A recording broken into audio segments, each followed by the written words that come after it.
Hey everyone, it's Jerry at the Fledge. Welcome to our third installment of 10,000 Fledges. It is October 27th, 2020. Happy birthday, Christopher Norris, my grandson. Hey, today I want to talk about a strategy for project management that we do at the Fledge. And this comes from Meg and Ryan Miller, who are out in Madison right now, talking about how to create a virtual Fledge and to get maybe one of our very first locations up and running. And one of the things that was coming up as stress for them is the idea that we had to get something done quickly. And what I want to do is start with a kind of a project management strategy to address that, and then move on from there to a more Fledge-like strategy. So the first thing is whenever you have a project, you've got to look at four variables. You've got to look at scope, quality, cost, and time. And scope is kind of, the size of what you're going to do. That can fluctuate, and from a Fledge project perspective, it could be as big as turning the yard into a garden or making a single box with something to grow food in it. So, we can control the scope pretty easy. The quality, you usually want it to be high quality, but sometimes you just need to just get it done. So quality, that's important, but it can vary. And then cost, you don't always have a lot of control over that. Sometimes your income restrained, sometimes you don't have a budget for a particular project. So you've got to probably assume that you don't have much money at all. And then time is the one that stresses everybody out. You start feeling like, oh, I got to get this done by, November 1st or some false due date that you give yourself. And I really want to explore that concept of time, because if you are constantly putting due dates on yourself to get something done, but there's no real logical reason, I think you should question those due dates. So if you've got to get something done because it has to be delivered to somebody so that they can finish a project that they have to deliver to somebody, it starts to make sense that a due date is important.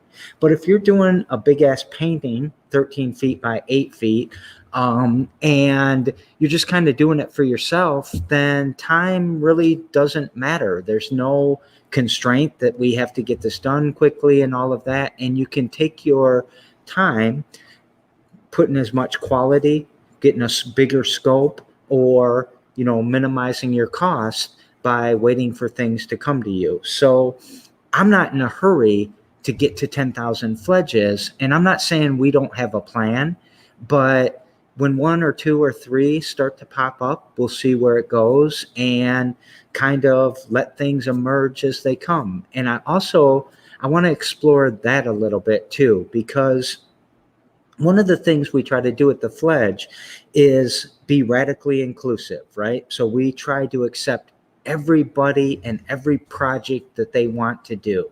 And by doing that, we're able to just say yes, which is really a simple thing to do in the surface, but then actually executing on it becomes a little more complicated.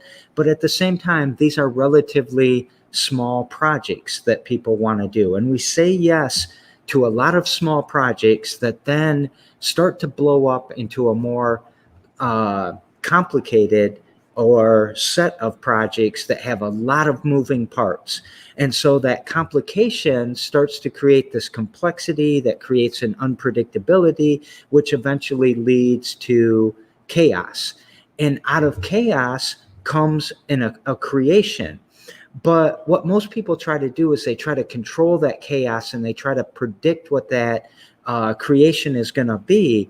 But in a Fledge, what you do is you let that chaos create things, and then you look around for the nuggets that were created and you harvest those nuggets. So, we don't start out saying that we're going to build a canvas and use old pews to make the framing of the canvas and stretch it in ourselves and then have an artist come in and do the Leelanau Peninsula.